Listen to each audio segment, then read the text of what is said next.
Assalamualaikum warahmatullahi wabarakatuh. Alhamdulillah wassalatu wassalamu ala rasulillah wa ala alihi wa sahbihi wa mawalah wa la hawla wa la quwwata illa billahi wa ba'd. Alhamdulillah, segala puja dan puji hanya milik Allah subhanahu wa ta'ala. Salat dan juga salam kita hadiahkan kepada Rasul kita Nabi besar Muhammad sallallahu alaihi wa ala alihi wasallam. Kita akan membahas satu tema tentang keajaiban air hujan.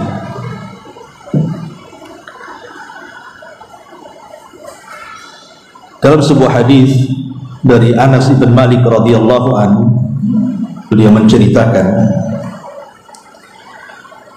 kami pernah kehujanan bersama Nabi sallallahu alaihi wasallam. Lalu Rasulullah sallallahu alaihi wasallam menyingkap bajunya. Lalu beliau guyurkan badannya dengan air hujan itu. Qalu, para sahabat bertanya, "Ya Rasulullah, wahai Rasul, mengapa Anda melakukan hal itu?" Maka Nabi sallallahu alaihi wasallam bersabda, "Li'annahu hadithu ahdi bi rabbih ta'ala." Karena hujan ini baru saja Allah subhanahu wa ta'ala ciptakan. Al-Imam Al-Qurtubi rahimahullahu ta'ala ketika memberikan catatan kepada hadis yang dikeluarkan Imam Ahmad dan Muslim ini, beliau mengatakan, wa hadza minhu sallallahu alaihi wasallam tabarraka bil matari.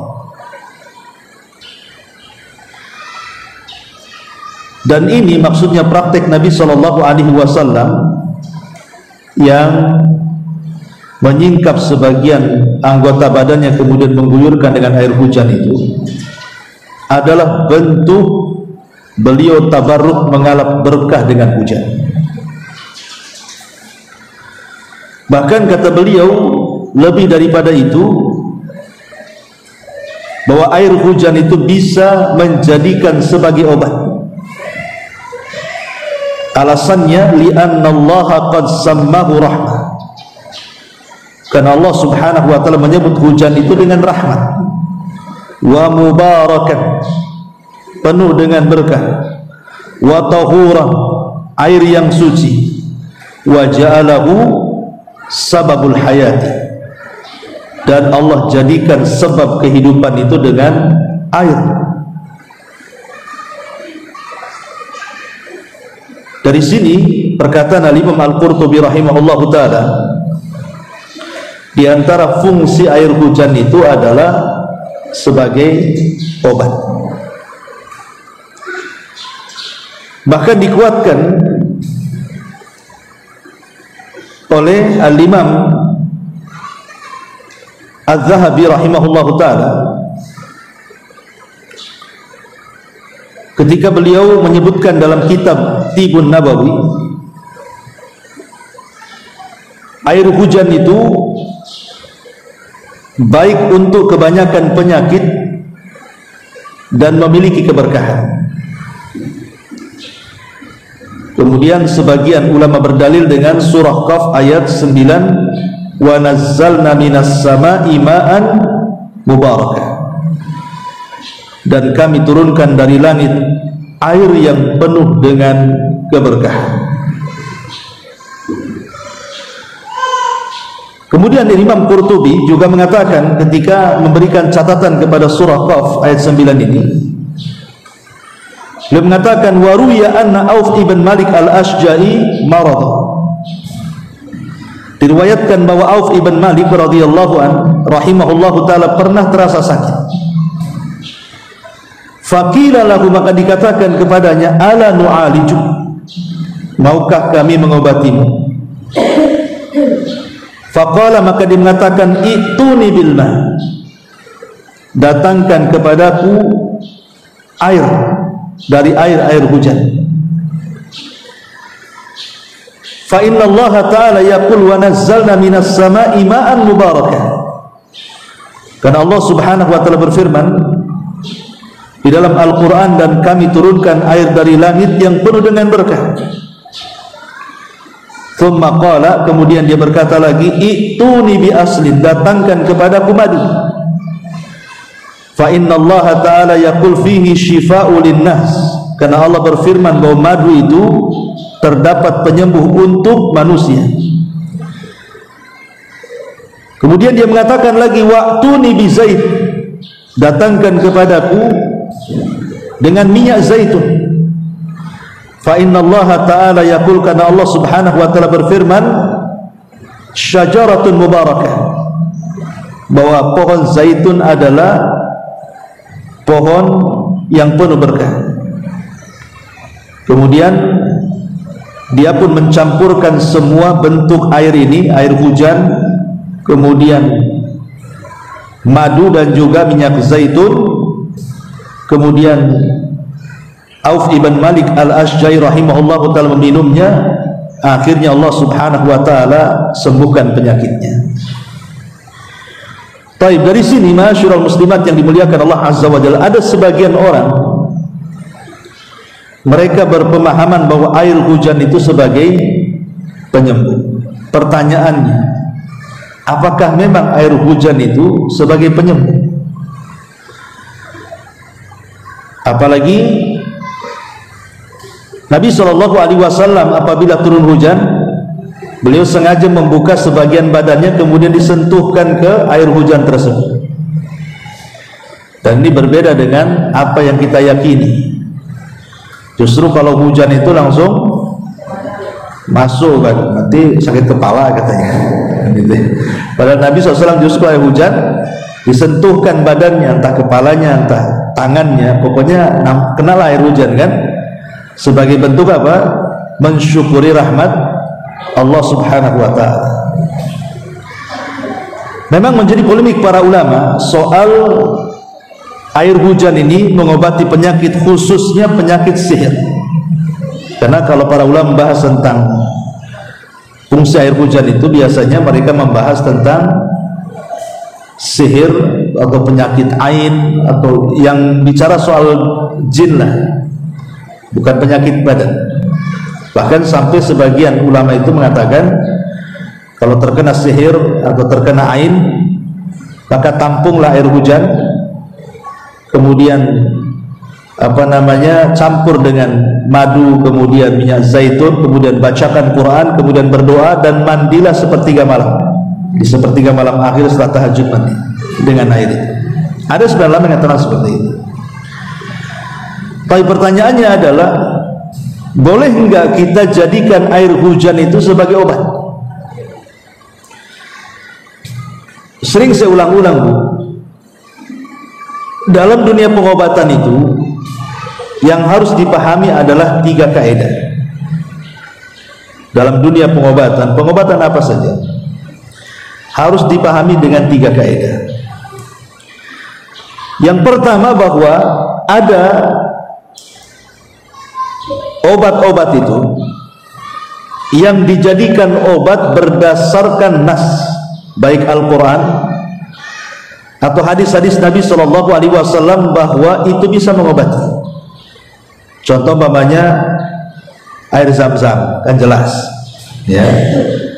Kemudian juga hijamah berbekam, habatus sauda, minyak zaitun, itu kan jelas ada nasnya bahwa obat-obat ini memang dijadikan obat berdasarkan nas, baik Al-Quran ataupun sunnah Nabi SAW. Lah yang seperti ini mubah, boleh kita berobat. Soal kemudian ada hasilnya atau tidak, itu terpulang kepada Allah, karena tidak semua obat itu menyembuhkan. Kalau memang menyembuhkan ya takdirnya sembuh kan. Tapi kalau tidak sembuh ya mungkin Allah memberikan hikmah lain. Tapi kan kita ada upaya untuk penyembuhan namanya, mencari sebab ya. Ini yang pertama. Yang kedua, ada obat itu tidak berdasarkan nas. Memang tidak ada Qur'annya, tidak ada hadisnya, tetapi secara tajribah itu secara pengalaman. Setelah banyak diuji dan dicoba, akhirnya bisa menyembuhkan. Seperti herbal-herbal, jamu-jamu, itu kan nggak ada hadisnya. Jamu pegelinu apa kan nggak ada hadisnya.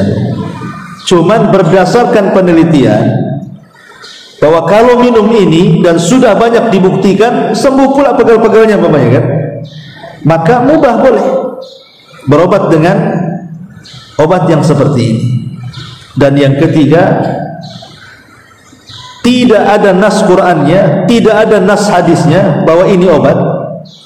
Juga tidak pernah dibuktikan bahwa ada yang sembuh dengan obat ini. Inilah yang dilarang, tidak boleh. Seperti yang dilakukan para dukun yang membuka praktek pengobatan. Kadang-kadang mereka melakukan praktek pengobatan kan aneh-aneh itu, yang mengandung kesyirikan kan, terkadang harus menyembelih dan begitu seterusnya. Lah ini tiga kaidah ini berlaku pada semua pengobatan. Nah sekarang kalau seandainya kita terapkan kepada permasalahan yang kita kaji ini, soal air hujan, apakah kemudian air hujan itu bisa dijadikan obat? Kalau secara zatnya tentu tidak. Zat air hujan itu bukan obat, karena memang tidak ada dalil yang mengatakan bahwa zat air hujan itu obat. Dan itu berdasarkan banyak fatwa para ulama. Di antaranya Syekh Saleh Al-Munajjid mengatakan, walakin la yanbaghi nisbatus syifa ila hadzal ma' illa bidalil. Akan tetapi tidak selayaknya menisbatkan air hujan sebagai obat kecuali dengan dalil. Dan tidak ada dalil yang menunjukkan bahwa zat air hujan itu adalah obat. Wa in kanat al-barakatu tsabitatu li hadzal ma' qad tanfa' fil ilaj walakin la najzim bi wuqu'il ilaj wasyifa ma lam yarid nassun syar'iyyun khasun bihi wa la yanbagil jazmu bidzalika linnas. Kemudian beliau mengatakan, meskipun kita tidak ingkari bahwa air hujan itu penuh dengan berkah, bisa menjadi bermanfaat bagi obat, akan tetapi memastikan pengobatan dan penyembuhan dengan air hujan tidak ada dalil dalam nas syariat secara khusus. Artinya tidak layak memastikan bahwa air hujan itu secara zatnya adalah obat. Boleh jadi mungkin kita katakan sebagai sebab saja, dan itu pun harus dibuktikan kan, begitu ya, harus dibuktikan betul nggak kalau seandainya air hujan itu menjadi obat. Kalau seandainya kemudian betul-betul bisa menyembuhkan dengan air hujan itu, berarti bukan zatnya, tetapi air hujan itu hanya sebagai sebab wasilah, tetap Allah yang menyembuhkan. Karena ada juga sebagian ulama ya yang saya dengar itu menceritakan tentang ada orang terkena stroke, kemudian dinasihati untuk menampung air hujan. Kemudian setelah ditampung air hujan itu ya dicampur dengan madu, kemudian dicampur dengan minyak zaitun, kemudian dibacakan Al-Quran dan berdoa, karena doa ketika hujan itu kan mustajab ya, doa ketika hujan itu mustajab. Jadi dia mandi dengan air itu, qadar Allah subhanahu wa ta'ala sembuh seterusnya. Ada kisah seperti ini. Tapi kan kisah ini kan 1001. Maksudnya 1001 itu kan tidak semua seperti ini kan, begitu ya. Kalau memang zatnya memang bisa menyembuhkan, kan semua orang bisa menjadikan air hujan itu sembuh. Kalau kebetulan kemudian air hujan ketika praktek kepada orang ini sembuh, yaitu karena izin Allah. Berarti air hujanlah sebagai penyebab kesembuhan, tapi bukan zatnya. Ma'asyiral muslimat yang dimuliakan Allah Azza wa Jalla, intinya bahwa bicara soal air hujan ini, kita tidak syak lagi bahwa air hujan adalah air yang berkah. Air hujan adalah air yang penuh dengan kebaikan. Dengan adanya hujanlah tumbuh segala sesuatu yang ada di bumi, dan airnya juga bersih dan membersihkan, artinya bisa digunakan untuk wudu, untuk mandi jinabah, untuk macam-macam, kan begitu. Dan air hujan ini air terbaik setelah air Zam-Zam, kata ulama. Air hujan ini air terbaik setelah air Zam-Zam. Ma'asyiral muslimat yang dimuliakan Allah Azza wa Jalla, baik kita masuk sedikit tentang masalah adab dan amalan ketika turun hujan.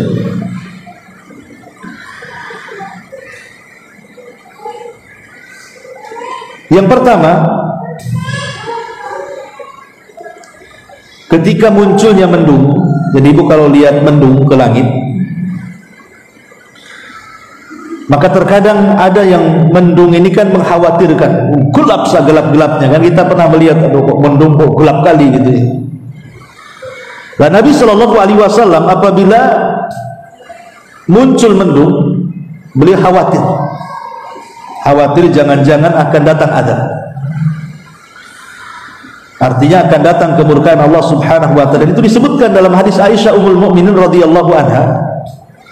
Beliau berkata, "Kana Rasulullah sallallahu alaihi wasallam idza ra'a nashi'an fi ufukin min afaqis sama taraka 'amalahu wa in kana fi salatin thumma aqbala 'alaihi fa in kashafahu Allahu hamidallah wa in matarat qala Allahumma sayyiban nafi'ah." Nabi sallallahu alaihi wasallam apabila melihat awan yang belum berkumpul di salah satu ufuk dari ufuk langit itu, beliau biasanya meninggalkan aktivitasnya, ya, langsung ditinggalkan tuh aktivitas dia, meskipun dalam kondisi sholat, ya, tentu maksudnya di sini sholat sunnah. Kemudian beliau kembali melakukannya jika hujan sudah selesai. Ketika awan tadi sudah hilang, maka beliau langsung memuji Allah Subhanahu wa taala, mengatakan Allahumma sayyiban nafi'ah. Ya Allah, jadikan hujan ini sebagai hujan yang bermanfaat untuk kami. Artinya pelajaran pertama, Bu, kalau kita melihat hujan, khawatirlah di sini. Jangan merasa aman dari azab Allah. Jangan-jangan itu membawa azab bagi kita. Karena umat-umat terdahulu itu juga azabnya adalah dengan cara ditumpahkan hujan seperti umat Nuh alaihi salatu wassalam. Maka katakan kalau turun hujan, Allahumma sayyiban nafi'ah. Ya Allah, semoga kau jadikan hujan ini hujan yang bermanfaat dan tidak membawa azab. Ya.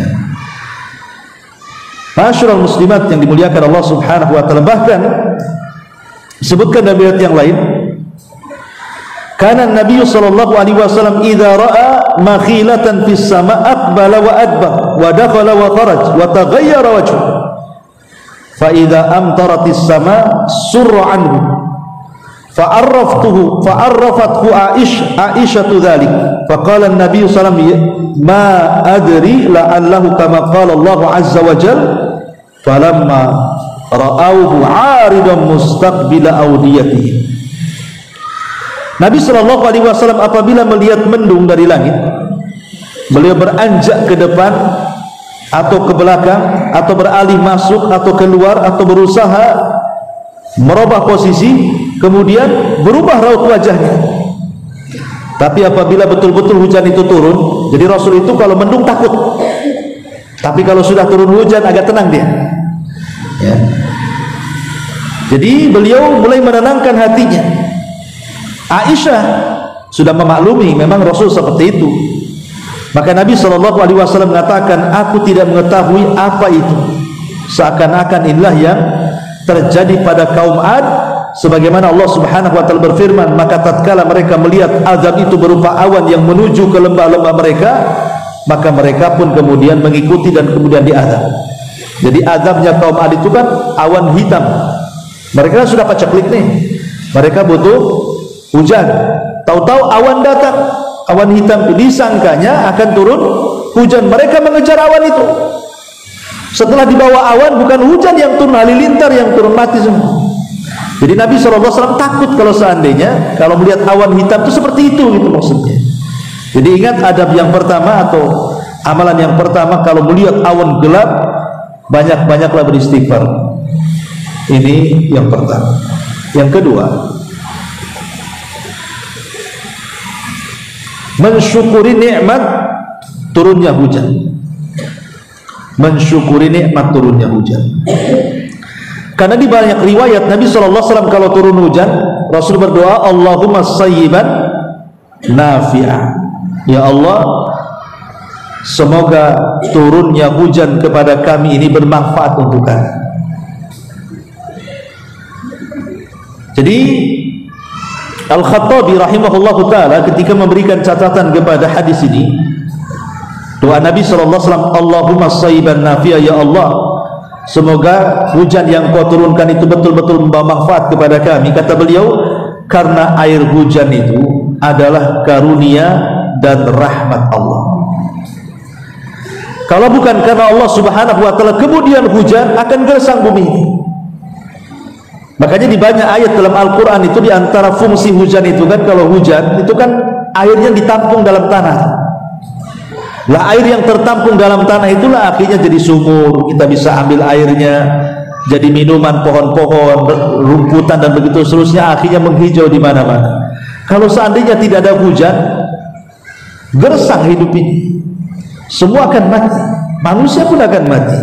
Karena Allah jadikan air itu segala sesuatu, dengan air itu menjadi hidup. Lah bentuk syukurnya kita kepada Allah Azza wa Jalla ketika turun hujan, berdoa, Allahumma sayyiban nafi'ah, ya Allah, semoga hujan yang kau berikan kepada kami bermanfaat. Ini yang kedua. Yang ketiga, turunnya hujan itu kesempatan baik kita untuk berdoa. Kalau turun hujan, ini waktu mustajab doa. Al-Imam Ibnu Qudamah dalam kitabnya Al-Mughni, beliau mengatakan bahwa dianjurkan ketika turun hujan itu berdoa. Karena Nabi SAW mengatakan, utlubu istijabatad du'a inda thalathin. Carilah doa yang mustajab di 3 keadaan. Inda iltiqa'il juyush, ketika berjumpa dengan 2 pasukan. Wa iqamatis salati, menjelang salat dilaksanakan. Wa nuzulil ghaithi, dan saat turun hujan. Ini 3 tempat kalau ibu berdoa mustajab doanya. Ketika berjumpa dengan lawan dalam peperangan, ketika salat mulai dilaksanakan, dan ketika hujan mulai diturunkan Allah Subhanahu wa ta'ala. Dalam hadis yang lain, thintani ma turaddani ad-du'a'u indan nida'i wa tahtal matari. 2 doa yang tidak akan ditolak, doa ketika azan dan doa ketika turunnya hujan. Itu mustajab ya. Jadi kesempatan kalau turun hujan jangan dicela ya. Karena banyak biasanya mama ini suka nyala hujan biasanya.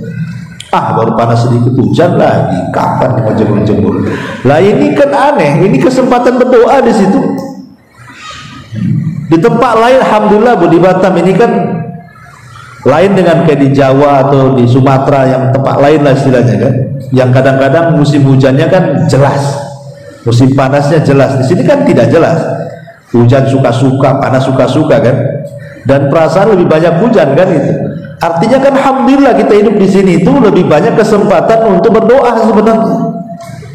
Itu waktu mustajab itu. Ya.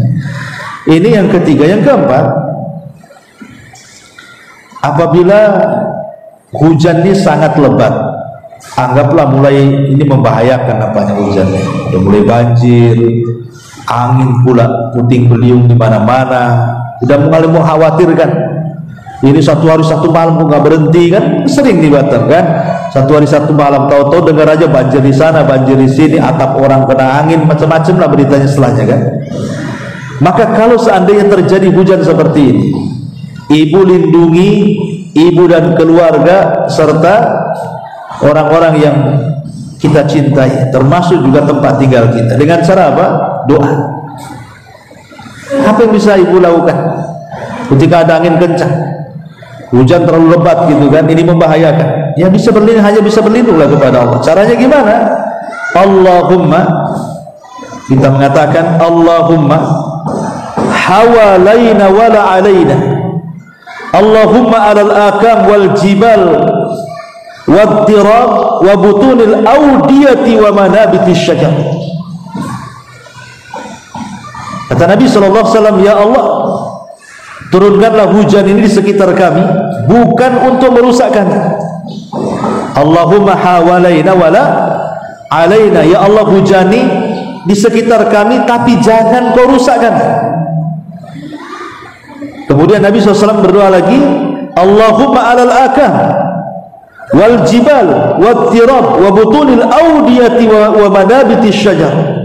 Ya Allah, turunkan hujan ke daratan-daratan tinggi, gunung-gunung, bukit-bukit, perut-perut lembah, dan tempat tumbuh-tumbuhnya pohon. Kita minta agar hujannya disebar kemana-mana gitu ya, supaya hidup alam ini. Tapi syahidnya di sini, Allahumma hawalaina wala alaina, ya Allah hujani sekitar kami saja, tapi jangan merusak kami. Nah inilah namanya pawang hujan syar'i. Nggak usah datangkan pawang hujan, nah, doa kayak gini saja. Ini yang keempat. Yang kelima, ya tadi mengambil berkah. Dengan cara apa? Ibu mengambil sebagian badan itu dikenakan air hujan. Cara ngambil ngalap berkahnya gitu Bu, kalau ada air hujan, tangan aja gini, biar kena, yang sedikit kena jadilah kan gitu. Atau kalau di rumah, di belakang rumah kan udah ketutup semuanya, buka aja jilbab biar terkena ininya apa, rambutnya. Nanti sakit kepala, itu mitos lah itu. Karena saya juga di masyarakat kalau udah hujan mandi cepet nanti sakit kepala kan. Hadisnya loh, Nabi SAW membuka serbannya, kemudian sengaja kepalanya kena hujan, bahkan hujan-hujanan Nabi itu lagi khutbah lagi itu, bayangkan, sengaja Nabi SAW hujan-hujanan, bukan menghindar hujan gitu. Karena hadis Anas bin Malik radhiyallahu anhu mengatakan tadi, Nabi SAW mengatakan li'annahu haditsu ahdi bi rabbih ta'ala, karena hujan ini baru saja diciptakan Allah Subhanahu wa taala. Makna hadis ini maksudnya adalah hujan itu rahmat yang baru saja diciptakan Allah Subhanahu wa taala. Oleh karena itulah maka Rasul mengambil berkah dari turunnya hujan itu, karena hujan itu adalah rahmat, kasih sayang Allah Subhanahu wa taala. Bahkan disebutkan oleh sahabat Ibnu Abbas radhiyallahu anhu, jadi apabila turun hujan beliau mengatakan, ya jariyah ukhruji sarji ukhruji thiyabi. Kata Abdullah ibn Abbas radhiyallahu anhu, wahai jariyah, maksudnya budaknya, keluarkan pelanaku, maksudnya pelana budaku, dan juga keluarkan bajuku. Wa yaqul, dia mengatakan, wa nazzalna minas sama'i ma'an mubarakah, dan Allah telah berfirman, dari langit telah turun air yang penuh dengan berkah.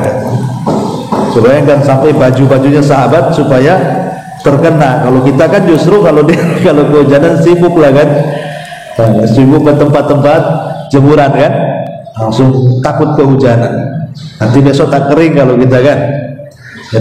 Tapi kalau sahabat terbalik ya, pakaian kering dikeluarkan supaya kena hujan, supaya pakaian itu dapat berkah dari turunnya hujan itu. Ya ini kan istiadat beliau, nah mungkin satu lemari keluarkan, dihujankan, nanti nggak kering lagi. Tapi ini menunjukkan bagaimana perbuatan sahabat mengambil berkah itu sampai mengeluarkan bajunya, kemudian sampai terkena air hujan bajunya itu. Kata Abdullah bin Abbas, untuk mencari berkahnya tadi. Kemudian yang keenam, boleh berwudu dengan air hujan, karena air hujan itu bukan hanya suci tapi mensucikan. Air hujan itu bukan suci tapi mensucikan. Kemudian yang nomor 7, jangan mencela hujan. Tidak boleh mencela hujan, karena bagaimanapun hujan itu yang menurunkan Allah. Ketika kita mencela hujan berarti mencela yang menurunkannya. Tidak boleh. Karena kebanyakan di masyarakat bukan hanya hujan, kadang-kadang waktu dicela, macam-macam. Orang yang sudah mati pun dicela. Ini kan bahaya. Kemudian yang nomor 8, berdoa setelah turunnya hujan. Kalau seandainya selesai hujan nih, maka berdoa kepada Allah Subhanahu wa ta'ala, dan jangan katakan bahwa hujan ini datang disebabkan bintang ini dan ini. Karena ada hadis Nabi SAW mengatakan, asbaha min ibadi mu'minun bi wa kafir. Pada pagi hari di antara hambaku ada yang mukmin dan ada yang kufur. Faman qala mutirna bi fadlillahi wa bi rahmatihi, barang siapa yang berkata telah dihujani kepada kami dengan rahmat dan karunia-Nya, fadzalika mu'minun bi wa kafirun bil kawakib, itulah yang dikatakan beriman denganku dan kafir dengan bintang.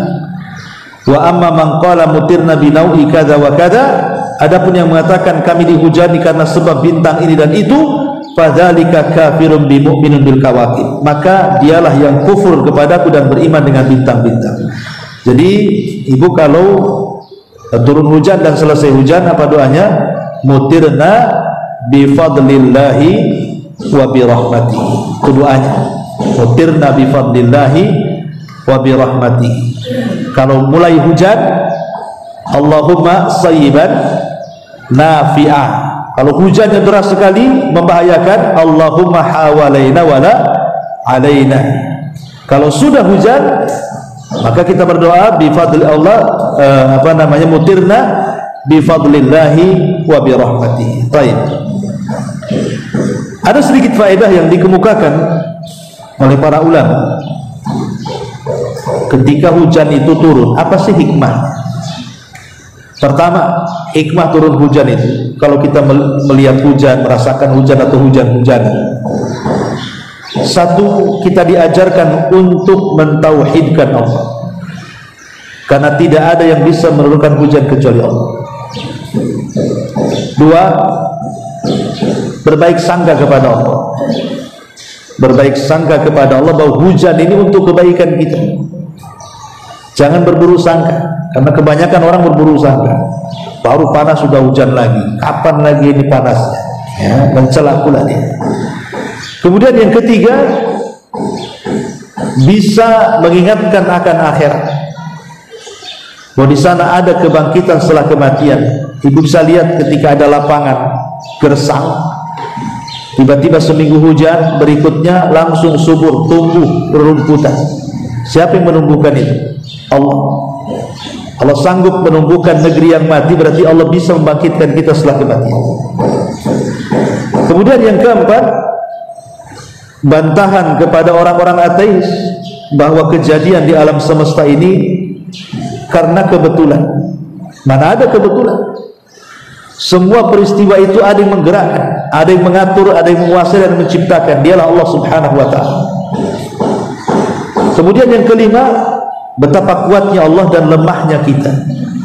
Ketika ada hujan deras, banjir di mana-mana, siapa yang bisa menghalangi banjir? Bahkan di negeri kita, di ibu kota, di Jakarta aja, dengan udah triliunan uang itu untuk mengatasi banjir, tetap aja banjir, karena kita lemah. Allah yang kuat. Ya. Kemudian yang keenam, betapa Allah tidak butuh dengan selain Allah. Allah tidak berhajat dengan kita, kita yang berhajat dengan Allah. Salah satunya berhajat dengan air hujan yang Allah ciptakan. Jadi itu harus dipaham. Ini dari segi hikmah tauhidnya. Dan ingat bahwa turunnya hujan itu termasuk kunci kegaiban. Hanya Allah yang tahu. Gak usah kemudian sibuk ngundang-undang pawang supaya tidak hujan. Kalau Allah takdirkan tidak hujan, tidak akan hujan. Kalau Allah takdirkan hujan mau 1000 pawang pun tidak akan bisa menghentikan hujan. Karena Allah mengatakan dalam surah Luqman ayat 34, Innallaha indahu ilmus sa'ah wa yunazzilul ghaitha. Sesungguhnya Allah hanya pada sisinya pengetahuan tentang hari kiamat, dan dialah yang menurunkan hujan. Tidak ada yang tahu kecuali Allah Subhanahu wa taala. Makanya Rasul mengatakan miftahul ghaibi khamsun. Kunci kegaiban itu 5. La ya'lamuha illallah. Tidak ada yang tahu kecuali Allah. La ya'lamu ahadun. Tidak ada satupun yang tahu yang terjadi esok hari. Ma yakunu fil ghad. 1. Wala ya'lamu ahadun ma yakunu fil arham. Tidak ada yang tahu bagaimana peristiwa yang ada dalam rahim seorang ibu. Bayi yang ada di rahim ibu itu kan kita tidak tahu. Apakah dia terlahir hidup atau mati, atau panjang umurnya atau tidak panjang umurnya, atau bahagianya atau celakanya, rezeki, tidak ada yang tahu kecuali Allah. Yang ketiga, kata Nabi SAW, wala ta'lam nafsun madza taksibu ghadan. Apa yang terjadi besok hari kita tidak tahu. Yang keempat, wa ma tadri nafsun bi ayyi ardin tamut. Di negeri mana kita mati kita tidak tahu.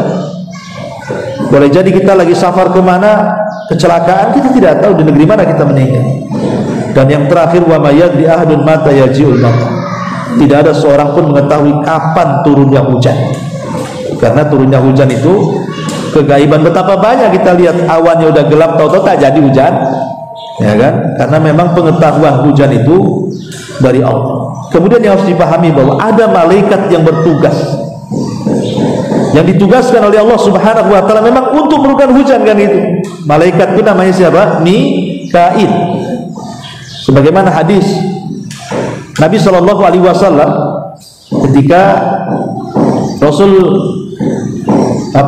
bersama Jibril, kemudian Nabi sallallahu alaihi wasallam bertanya tentang malaikat Mikail kepada Jibril, maka Jibril mengatakan qalan nabat wal qatar, ditugaskan mengurus tanaman dan hujan. Artinya malaikat yang ditugaskan untuk menurunkan hujan dan juga menumbuhkan tanaman adalah Mikail, ya.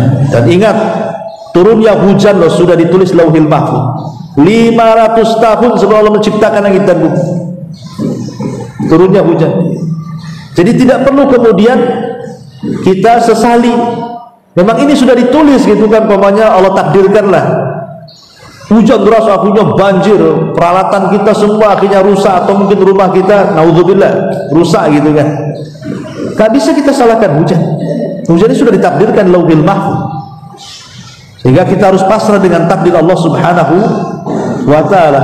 Makanya disebutkan bahwa kita disuruh untuk berlindung dari hujan kalau sudah mulai membahayakan. Tapi kalau seandainya tidak turun-turun hujan, terbalik nih. Kita pengen hujan tapi tak mau hujan. Udah kekeringan, udah sumur, udah kerong kelinting, udah nggak susah air kan. Maka kalau sudah seperti ini berarti harus banyak istighfar. Kemudian lakukan sholat istisqa. Ya. Tapi yang paling penting adalah sebab tidak turun hujan itu karena dosa. Kalau seandainya orang banyak dosa tapi masih turun hujan, itu bukan untuk manusia, itu untuk binatang. Manusianya nebeng saja. Dan itu berdasarkan hadis Nabi SAW. Ya, ketika kemudian orang itu sudah mulai mencegah zakat dan sedekah mereka, kecuali Allah akan cegah hujan kepada mereka. Kalaulah bukan karena binatang, tentu mereka tidak akan dihujani, kata Nabi. Ya. Jadi perbanyak istighfar kalau memang tidak turun-turun hujan. Adapun kalau seandainya ada suara geledek ataupun suara petir, kalau ibu kan hujan tuh ada suara petir. Suara petir ini, Syekhul Islam Ibnu Taimiyah mengatakan dalam hadis yang marfu sampai kepada Nabi SAW pada riwayat At-Tirmidzi dan selainnya. Jadi Nabi SAW ditanya tentang ar-ra'du. Ra'du itu petir. Maka Rasul mengatakan malakun minal malaikati muwakkal bis sahab ma'ahu maghariqa min narin yasuqu biha sahab haitsu syaa Allah. Ar-ra'du maksudnya petir adalah malaikat yang diberi tugas mengurus awan, dan bersamanya pengoyak dari api yang memindahkan awan sesuai dengan yang dikehendaki. Jadi ada seorang malaikat bawa pecut api, itulah yang kemudian menggiring awan ke tempat yang akan dihujani. Jadi kalau ada petir berarti ada malaikat yang menggiringnya di situ dengan pecut apinya. Nah, kalau sudah seperti ini, ya maka hujan ini adalah sebuah nikmat. Dan kalau seandainya ladang-ladang kita, sawah-sawah kita terairi dengan air hujan, berarti harus bersyukur dengan cara apa? Keluarkan zakat pertaniannya di situ. Dikeluarkan zakat pertaniannya kan? Karena dulu kata Nabi SAW dalam Sahih Muslim, ada seorang anak muda berjalan di pematang sawah. Tiba-tiba kemudian mendengar suara dari balik awan itu. Suaranya mengatakan, "Isqi hadiqata fulan." Hujani kebunnya si fulan. Anak muda ini heran, kok ada suara dari atasnya. Rupanya lihat ada awan berjalan, diikutilah awan itu. Karena di balik awan itu ada yang ngomong seperti itu, hujani pohon si fulan, hujani kebun si fulan, hujani tanaman si fulan.